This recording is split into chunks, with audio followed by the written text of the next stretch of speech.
Hey everybody, welcome back to Arkham Tuesday. So this is going to be a discussion about the Supergirl teaser.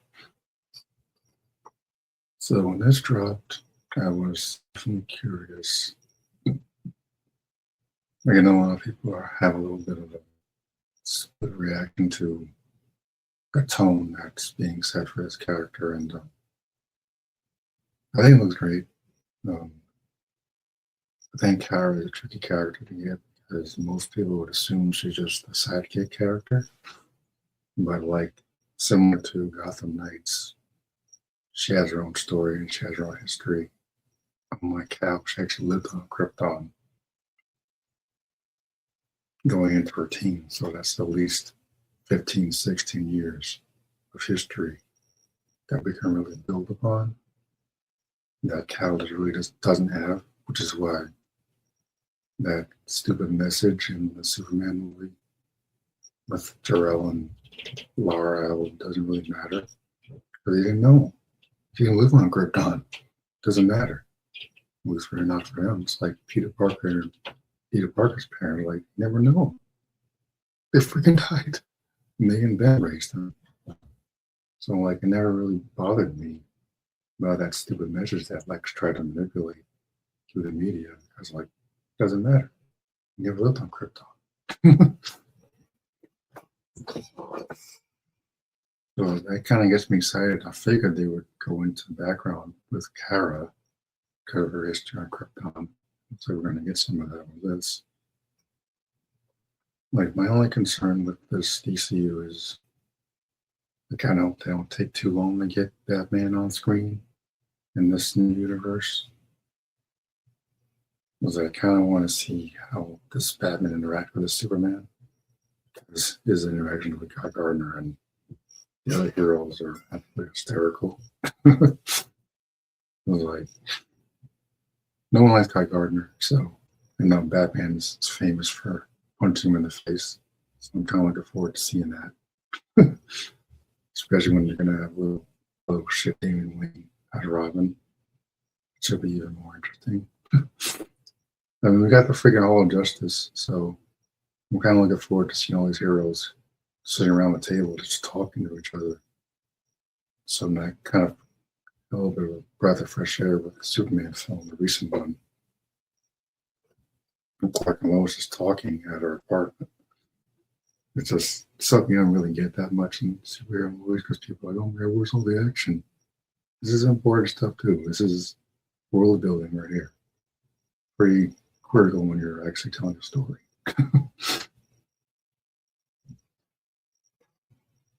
So we're going to go over this Supergirl teaser. I was not going to play the music because of copyright reasons, but starting with Crypto, character I never thought actually get to see on screen, and I think it actually kind of worked. And the moment I saw Crypto in the first segmentation, I go, I get what we're going for here. All right. So Crypto is Kara's dog. He lived with her in Krypton. And I'm like, don't ever, the real reason that Kyle was so worried about Crypto is not for him. It's because of what Kara would have done to Lex if she found out he took her freaking dog.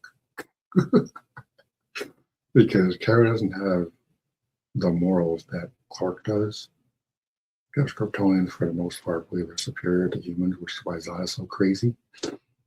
She would have killed him. Like, Cal, the most Cal did was yell really loudly and throw the desk across the room. Kara would have tossed him out with the desk. And she would have no regrets about it. That's why he was so freaking worried about Crypto. It was like, he's not even a really good dog. It's like it's a foster situation. Like, he's more concerned what Kara would do to Lex. That's why he was so freaking worried. Or worse, what Kara would have done to him. I would actually pay money to see that. Oh man, that would be hysterical.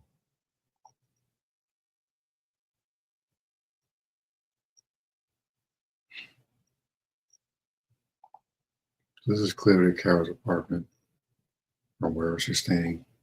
And it says here, Superman saves town from nuclear reactor.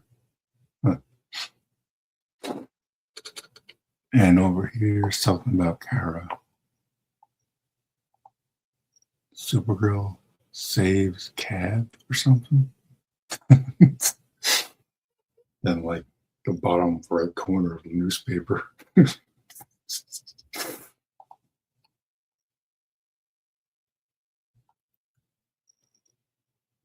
Because people complaining about Kara being all drunk and stuff, like, well, you gotta understand where she comes from. She lost her entire family, all her friends, all her people. Everybody that was like her. Her and Cal, the only one left. Unless you count General Zod. I hope to God they don't do Zod again. But like I said, the reason Zod is crazy is because they all believe they're superior to humans. And because Cal grew up on Earth, he has more compassion for Earthlings. Kara, not entirely sure if she had the same compassion because of her upbringing. She didn't grow up with the Kents, so doesn't have that moral compass that Cal has. It's like, I'm kind of looking forward to this because, like, I'm kind of tired of the goody two shoes heroes all the time. And the reason Superman annoys me is because he's always a Boy Scout about everything. Just, it's kind of refreshing seeing something a little bit different. Like with Mr. Terrific, and then when they're fighting that big ass monster, it's like it doesn't help when we take it to a galactic zoo and euthanize it more painfully. Less painfully. And there's like, oh, come on, go for it.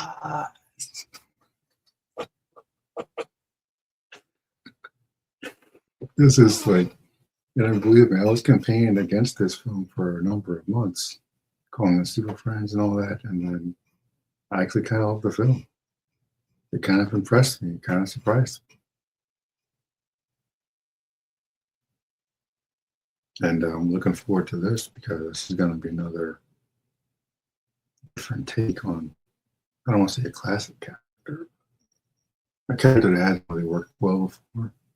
Like Smallville had its own version, and there was a Supergirl TV show I stopped after season 2, I think. I didn't bother watching the rest. I could tell exactly where they were going with it. I wasn't about to do any of that. But like, I think it's gonna be refreshing, seeing a little bit more of a wacky, free-spirited heroine. Who's her own character, you know? I do seem to have my story. I'm not trying to make rip-offs or nothing. My main character is his own character, and so are other characters in the story. Like, there's no real reason for everybody to be a Boy Scout, Girl Scout. That's why Batman and Superman work so well, because they're opposites. Like the way that Superman tolerates like Luthor, I don't buy for a second that. Well, me and Batman, I don't really care. But like, it's the Joker Batman thing that's always gotten on my nerves, especially for how many people Joker has murdered just for the sake of doing it, including children with crowbars and shooting people through the spine and have no qualms about it. And Batman just sits there like, oh, I'm going to take you down this time, Joker. And then he just breaks his arm and throws him back in jail and he's out the next day. This is why I love Under the Red Hood. I'm going off on a tangent here, but this is one of the many reasons why Red Hood, Under the Red Hood is such an amazing film, because Jason just straight up called Batman all his BS. The only thing I would have changed in that film was I would have had Jason shoot Joker in front of Batman just to prove a point. Like, if you won't kill him, I will. And then just shoot him. Problem solved. So they just toss the gun to Batman. Like, Batman's not going to do anything. How would you kill him, Jason? Isn't that what you're going to do anyway? It's the only part of the movie that just really stupid. Like, what are you doing? Just kill him.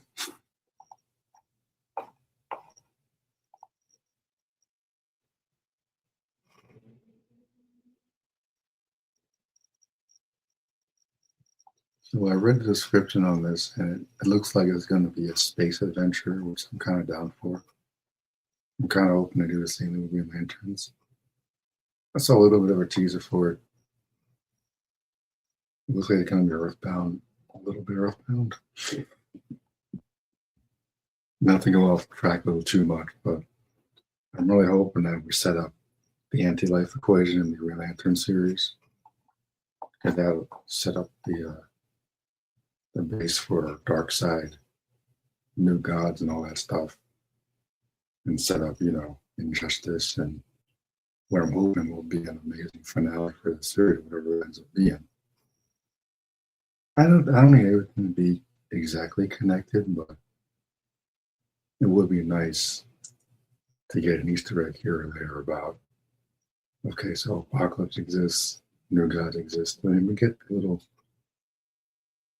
opening crawl thing of being Superman. So after centuries, the Darkseid, that's enough of a playground to play in that all these other things exist already. So that kind of puts me at ease. It's better than just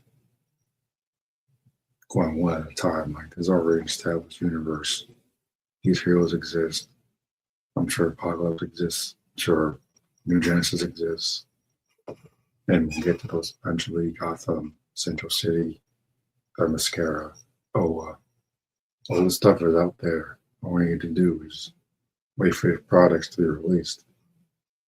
So I don't think it's that big of a deal to wait to be rushing toward the Trinity, because clearly they exist already. And Superman's been around for what, a couple of years now? We're at the point where there's no kryptonite left on Earth, apparently. And we got Metamorpho now, we got Mystic River, we got Green Lantern. Guy Gardner pretty much set up the entire Green Lantern mythology just by mentioning the Green Lantern Corps. So that's quite a few years of storytelling right there. Still wish they had a little bit younger guy to play Guy, just for the sake of like reappearances. I don't know how many appearances he's going to have if we just, I'm not saying he's too old for the character. I'm just saying my guy is known for being one of the younger Lanterns. So I was just a little curious why they did that, instead of going the usual route with that character.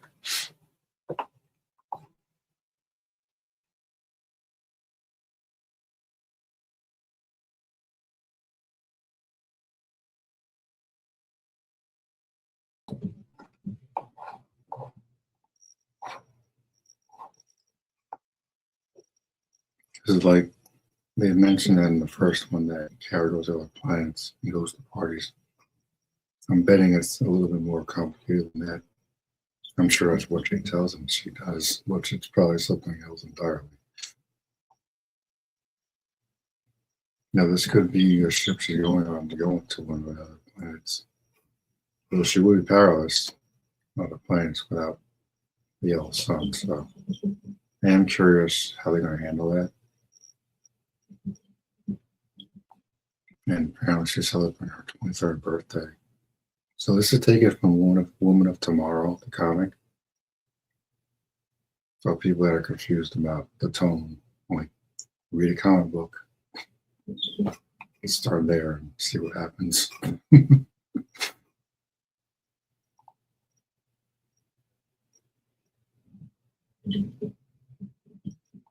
mean, I'm curious what people actually expect from a character like this in the first place. People think she's going to be exactly like Cal in the first place. She's like a 27-year-old broad. She lost her entire planet. Really thinks she's going to be flying around as much as Clark does? Like, no. You might as well do something different. Why not? I don't understand I think people overdo the criticism sometimes, especially when they're old, like boomers or whatever. Yeah, well, you're supposed to talk about truth and justice in the American way. Like, who the hell cares? But that all that truth justice shit, all that stuff is outdated in today's world, just in general. No one talks about no truth and justice no more.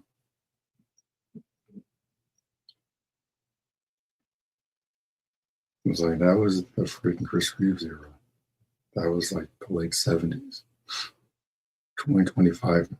This is a completely different world. It's like that truth and justice stuff doesn't really matter anymore, as far as I'm concerned.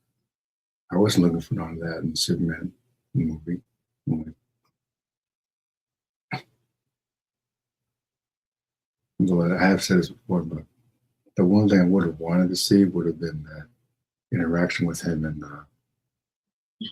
Yorham Border when he went to talk with that dude in the palace or whatever when Lois was interviewing him in their apartment. I would have wanted to see that when he was like, "Oh, I showed up and told him that wasn't right." Like, I would have wanted to see that, even if it's in like a flashback or something. Like while he's talking, they show the images of him destroying tanks. I'm like, why can't we see that? And so, like, go into this teaser, which is like barely 2 minutes, and I'll keep hearing stuff about people talking about superhero fatigue. And I'm like, not really, not really. It just the fatigue thing comes from what you expect from these films.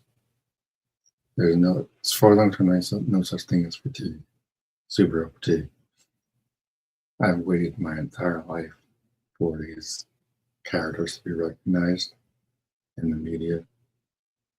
Or like I'm talking about like I used to get made fun of for liking this stuff, and now it's like if I was in high school today, I'd be the most popular one in the building. We're in the time now where I can walk through the mall with a Spider-Man jacket on, no one bats an eyelash. This was me in high school, a completely different story. This I've been called names about liking stuff now. Infinity Wars, Endgame, Captain America, Winter Soldier, the freaking $1 billion films. So I'd say I won in the end.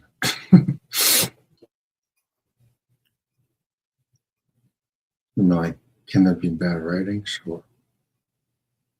But I don't think we're anywhere near super fatigue. There's always going to be ups and downs in these cinematic universes. I don't think there needs to be a cinematic universe. That might be the problem. But as far as superhero fatigue goes, nah, I don't think it's ever going to happen. Not from me. I'll admit Marvel isn't as great as it used to be, but I'm not done anytime soon. Now, if they freak up Doctor Doom, I'll be done with the MCU, but I won't be done with superheroes.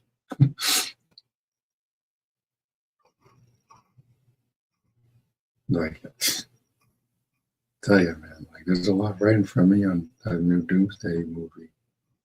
They show his face even once, I'm done. Like, then you don't understand Doctor Doom. You really don't.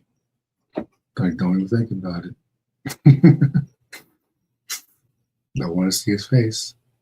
You're better wearing that mask the entire time. It's kind of sad that I even have to say that out loud because these stupid idiots in Hollywood are like, oh my God, you know what we need to do? We need to have little whiny Spider Boy crying about Tony Stark again. For like the billionth time in a row. Because we had to replace Ben Parker with Tony Stark for some reason.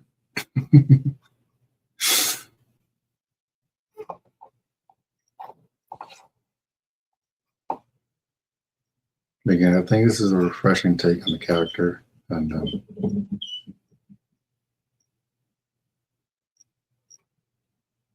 see this right here. This is probably, this is more than likely Brainiac, sitting on Brainiac, because Brainiac was on Krypton as well. This is more than likely, that city called Kandor, I think. It's probably Kandor. So that's It's a couple thousand, maybe a million people that get taken away by Brainiac because he wants to absorb the knowledge. He miniaturizes them and takes them away on his ship. So that'll be a cool setup for Brainiac. This is obviously a flashback. Or maybe it's how the movie opens. I don't know. I'm looking forward to finding out. But I don't think there's any real reason to be concerned about this film right now. I mean, compared to the Helen Slater one, as long as she doesn't jump out of the water in the beginning of the film. I'm gonna go on record and say I still haven't seen that movie. I have no desire to see it. But I highly doubt it's gonna be on that level of bad. Or Superman 4 bad. I haven't seen it either and never will. So I was kind of done with Superman, the Chris Reeve Superman after the first one. But Superman 2 was a little bit of a step down, in my opinion. Mostly with the giving up his powers nonsense for that homely broad playing well with some air god. Like, really, Claire, you can do better than this, dude. No offense, but I'm just saying, like, come on, man. You even watch the Richard Donner version of Superman 2. Get that floating head Jor-El just giving this look to Lois, like, yeah, you're the reason that this my son is about to give up who he actually is for you. He's just giving this dirty ass look at the corner of his eyes. It's great. Because Marlon Brando, I don't think he was actually in the second one for legal disputes and whatnot. That little bit where he's actually talking to Jor-El instead of his ghost mommy was fantastic.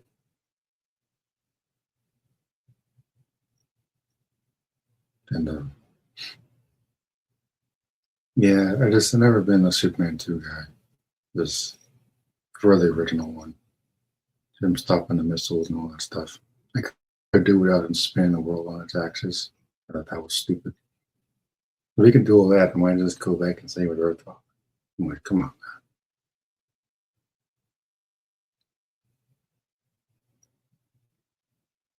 man. It's just like, that just tells me that even back then, these writers didn't know what to do with the character. So I can see that being a concern for people. Like, oh, James doesn't know. He's not even directing this movie. Calm down. Damn. Jesus. People like complaining, like, oh my God, James Gunn destroying Superman. He's not even directing this movie. He's like the Kevin Feige now. He's just overseeing everything. Like, calm down. Like, I used to be campaigning against the last Superman movie. But it turned out I actually kind of like the movie. So, yeah, this provides more layers to that universe. I'm down. Like, as an author myself, I'm always looking for new ways to add more layers to my characters and just make a better story overall. Done so many drafts already. I've already lost count. It's like I don't think people really have any idea how difficult it is to write something actually good. It doesn't happen overnight, people. It takes a long time. Believe me. So if he's taking his time on Batman, let him take his time. I personally hope it doesn't take too long to get Batman introduced. But I'm sure when he does eventually, I guess we'll have the Bat family established, which will be refreshing. Finally get to see Nightwing on the big screen. Tim Drake, Robin, I hope. Jason. Oh shit, Damian. Unfortunately. I don't know who's going to be back. Probably Cassandra. Babs will probably be horrible. Cassandra or Stephanie. Doesn't really matter. Boy, it is the beginning of Superman. Pretty much established the entire universe. So all we need to do is just wait for these products to be released. And yeah, it's not a big deal, people. It really isn't. It's just the next chapter in this book that's being written. It's like I figured with that stupid message that Luther Nick put into the media and Superman, that we would get more background in the Supergirl film or whatever was next. Because, like, how would it know about Kryptonian background because he never lived it? So I figured they would have to explain that sooner or later. I'm glad it's going to be sooner. If like, well, Kara would know because she actually lived there. Kara would. So I wasn't really worried about that. I'm like, never knew his parents, so never bothered me. Could care less. I'm like Richard and Mary Parker never really were there for Peter Parker. So as far as I'm concerned, Ben and May are his parents, as has always been the case. Even when they try to give him a background, it's like just solidify the point that May and Ben are. It's like, and that's what they did to end the Superman. It's like, well, Jonathan and Martha raised him, not Jarrell and Laura, because they got blown to bits. So he wouldn't know anything about their culture. Kara would, which is why I think this is going to be a really important film for DCU. And I think it's essential. This is the second film in the DCU to really establish this corner of the DCU before we're going to like the Flash or Diana, and eventually the Green Lantern series, which unfortunately has been delayed. I think I'm looking forward to that as well. Finally get my Lord John Stewart in live action. Great casting for John. Never cared much for Hal Jordan personally. I like that we're going to get. Looks like we're going to get John Stewart as the main Lantern, outside of besides Guy Gardner. I'm kind of hoping Kyle Rayner shows up at some point as well, because there are 4 Lanterns that Gardner. It'll be unfortunate if they get rid of Hal really quickly before we actually get to see him doing anything interesting. That would be unfortunate. I think that would be a missed opportunity. But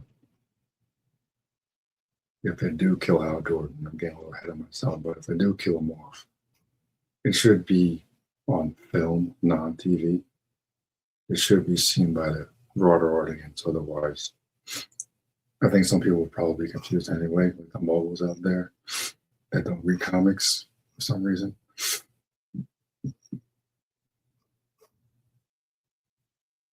Like for me, John Stewart's always been my favorite Green Lantern because of the Justice League cartoon from the early 2000s. So just finally see that character on the silver screen, or my TV screen, I guess, was going to be well earned, I would say. This is why I'm looking forward to this Supergirl film. This is the next chapter in this DCU. Like I ignored Peacemaker and Creature Commanders or whatever. I kept 2 shits about either of those characters. I'm like, don't care. Just give me the movies. I'm not watching a stupid TV show. Lantern looks great. This looks great. This is definitely Kandor or Argos. Kandor or Argos is one of those 2.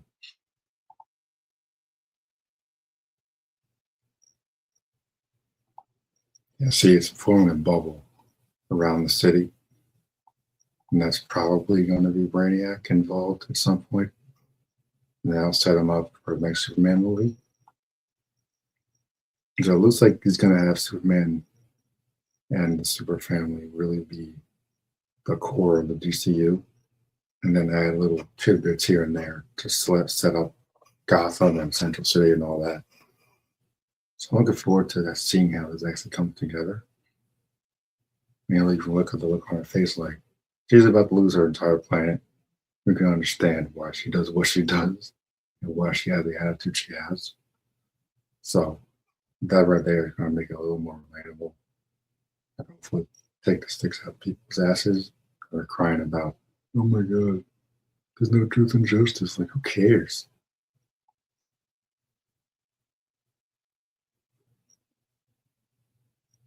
So you can see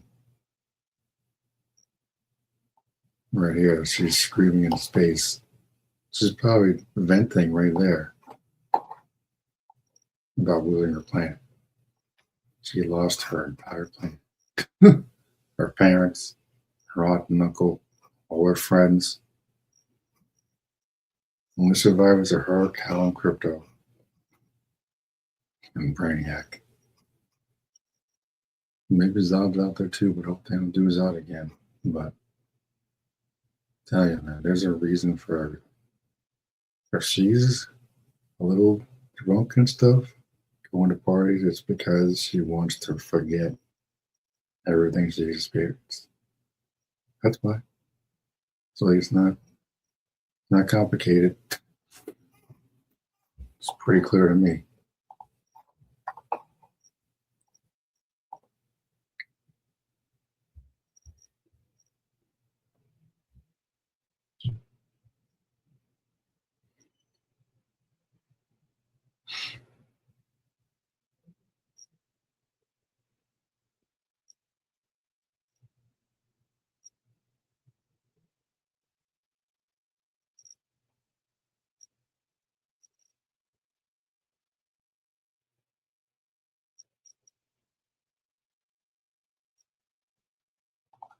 And here's Lobo, played by Jason Momoa. Finally, a role that I think is actually going to fit him pretty well. I don't like Aqua Guy, which is just abysmally bad. But Lobo's basically a space bounty hunter, so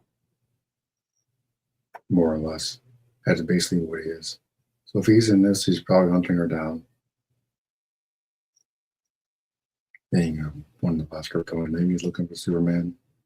He's not available, so he goes out there. I don't know. Find out in 2026, I guess. But that should be an interesting angle we're going for. I'm looking forward to seeing that played out. So yeah, there's a lot to unpack in this. There's a lot to look forward to, I think. It's not a very long teaser, so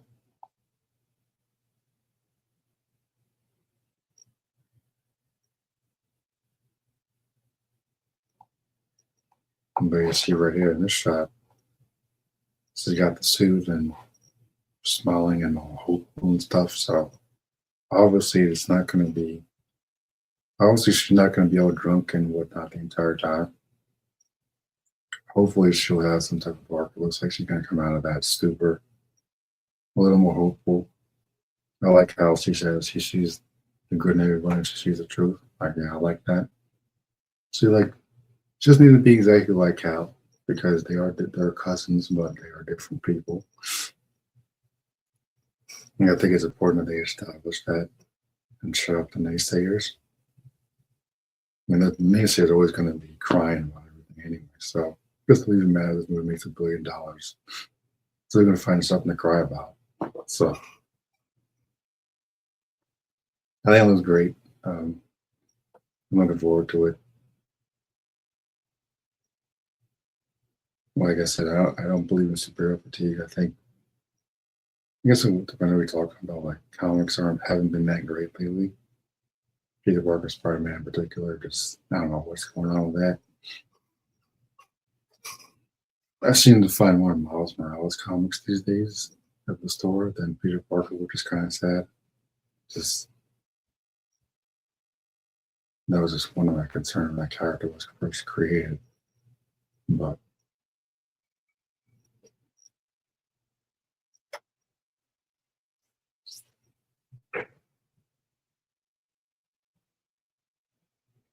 I mean, again, the MCU in particular hasn't been great lately. But yeah, as long as they don't freak up Doctor Doom, I'm still be on board for the most part. At least to see what they do with Secret Wars. and how they rewrite everything, I guess. But if we go back to Doom, then I'm done with the MCU at least on the movie screen. The movies I own already are already fine, but not every MCU movie is good anyway. So, the Thor movies kind of sucked. Sorry, the first one. The Iron Man 3 was terrible. It's just an example, but yeah, this is just the second chapter in the DCU. I'm looking forward to seeing how it plays out. I think Kara's going to be an unexpected surprise for a lot of people, especially the moles out there that don't know who she is. You're going to assume that she's just a sidekick character, like a Robin or something, but she has her own story and her own history. So I'm looking forward to seeing how people react to this and how people react to her story.